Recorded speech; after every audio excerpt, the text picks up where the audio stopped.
மதி கேட்டேன் இதை அருள்வதில் உனக்கெதும் தடையுள்ளதோ வல்லமை தாராயோ இந்த மாநிலம் பயின்ற வாழ்வதற்கு.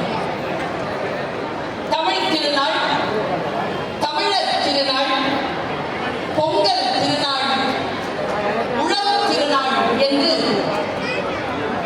தமிழர்களுடைய மரபையும் மாண்பையும் நிலைநாட்டும் வகையில் ஒவ்வொரு ஆண்டும் அருணை தமிழ்ச் சங்கம் அற்புதமான இந்த திருவிழாவை எடுத்திருக்கும் இந்த இனிய வேளையில் எமையெல்லாம் வழிநடத்தக்கூடிய அமைச்சர் பெருந்தகை மாண்பமை ஏவா வேலு ஐயா அவர்களுக்கு எங்களுடைய முதல் வணக்கத்தை தெரிவித்துக் கொள்கிறோம். இங்கிருந்து பார்ப்பதற்கு கொடுத்து வைத்திருக்க வேண்டும் கடல் என திரண்டிருக்கக்கூடிய இந்த அருணை தமிழ்ச் சங்கத்தின் கூட்டத்தை மிக சிறப்பாக எல்லோரும் கூடியிருக்கிறோம். அற்புதமான ஒரு கவியரங்கத்தை நிகழ்த்தி நிறைவு செய்திருக்கிறார்கள் கவிஞர் பா. விஜய் அவர்களுடைய குழுவினர். அதைத் தொடர்ந்து பட்டிமண்டபம் இதோ தொடங்குகிறது. ஒரு மிகச் சிறப்பான தலைப்பை முன்னெடுத்து இந்த தமிழர் திருநாளில் பட்டிமண்டபத்தை நிகழ்த்துங்கள் என்று எவையெல்லாம் பார்த்து படித்திருக்கிறார் நம்முடைய அமைச்சர் பெருந்தகை அவர்கள். அருணை தமிழ்ச்சங்க உறுப்பினர்களுக்கும் திரளாக கூடியிருக்கக்கூடிய தமிழ் உறவுகளுக்கும் எங்கள் பட்டிமண்டபத்தின் குழுவின் சார்பாக பொங்கல் திருநாள் வாழ்த்துக்களையும் தை திருநாள் வாழ்த்துக்களையும் தெரிவித்துக் கொள்கிறோம். எப்பொழுதும் நான் என் பேச்சை தொடங்குகின்ற பொழுது ஒரு வாக்குமூலத்தை தந்து பேச்சை தொடங்குவது வழக்கம். அதே வாக்குமூலத்தை தந்து இன்றைய அரங்கத்தையும் நான் தொடங்கி வைக்கிறேன். யாருடைய உதடுகளில் ஒளிந்து கொண்டிருக்கக்கூடிய சொல் நம் வாழ்க்கையை மாற்றும் என்று நமக்கு தெரியாது. அது எந்த புத்தகத்திற்குள் ஒளிந்து கொண்டிருக்கிறது என்று கூட நமக்கு தெரியாது. எவ்வளவு சீக்கிரமாக அந்த சொல் வந்து சேர்கிறதோ அவ்வளவு சீக்கிரமாக நம்முடைய வாழ்க்கையில் மாற்றம் நிகழ்கிறது.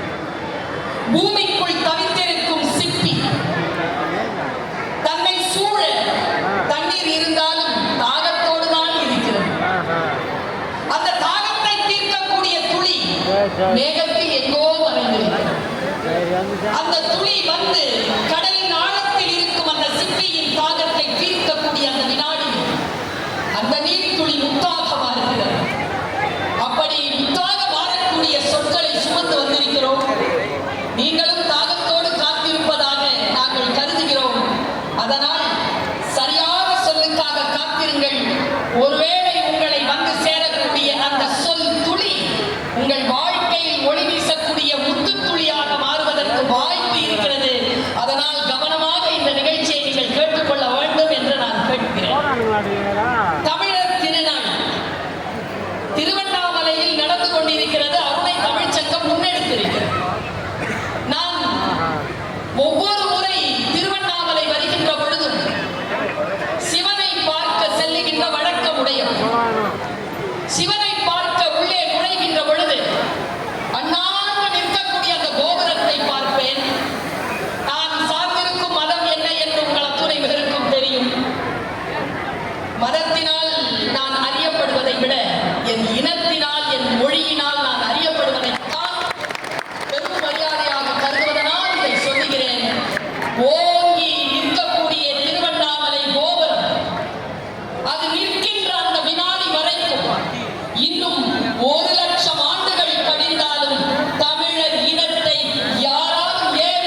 இந்த இந்தியா நம்முடைய தாய் நாடு. இந்த தமிழ்நாடு நம் தந்தையர் நாடு. செந்தமிழ் நாடெனும் போதினிலே இன்பத்தேன் வந்து பாயுது காதினிலே, எங்கள் தந்தையர் நாடெனும் பேச்சினிலே ஒரு சக்தி பிறக்குது மூச்சு. எந்தையும் தாயும் மகிழ்ந்து குலாவி இருந்த இந்த நாட்டில், இந்த திருவண்ணாமலை திருமண்ணில் ஒரு பொருள் எடுத்து வாதாடுவதற்காக 4 பேர் வந்திருக்கிறார். நான் சொன்னேன், தமிழ்நாடு அவ்வளவு சாதாரணமான நாடு அல்ல. இந்த உலகத்தில் வாழக்கூடிய தமிழரை போல் மாண்பையும் மரபையும் தங்களுடைய நம்பிக்கைகளையும் பண்டிகைகளையும் இலக்கியங்களையும் கலையையும் நாகரிகத்தையும் மரபு மாறாமல் போற்றக்கூடிய அத்தனை இனக்குழு மக்களுக்கும் இதோ இந்த தமிழர் திருநாளில் தமிழர் சார்பிலே அவர்களுக்கும் எங்களுடைய வாழ்த்துக்களை நான் தெரிவித்துக் கொள்கிறேன். உலகத்தில் இனமானம் காக்கக்கூடிய இந்த தமிழ்நாடு சாதாரணமான நாடு இல்லை என்று நான் சொன்னேன். ஒவ்வொருவருக்கும் இந்த நாட்டின் மீது மரியாதை வர வேண்டும் என்பதற்காக நான் இந்த முன்னுரையை எடுத்திருக்கிறேன். பட்டினப்பாலையில் கடியலூர் உருத்திரன் கண்ணனார் என்கின்ற மாபெரும் தமிழ் கவி, சங்க இலக்கியத்தில் வரக்கூடிய அந்த பாட்டு தொகையும் என்று சேர்ந்து இருக்கக்கூடிய அந்த 36 இலக்கியங்கள் என்று நாம் சொல்லுகிறோம். அந்த 36 இலக்கியங்களில் 18 இலக்கியங்களாக திகழக்கூடிய மிக முக்கியமான இலக்கியங்களில் ஒன்றான பட்டினப்பாலையில் இப்படி நம் நாட்டின் பெருமையை சொல்லுகிறார். வசையில் வயங்கு வெண்ணீர்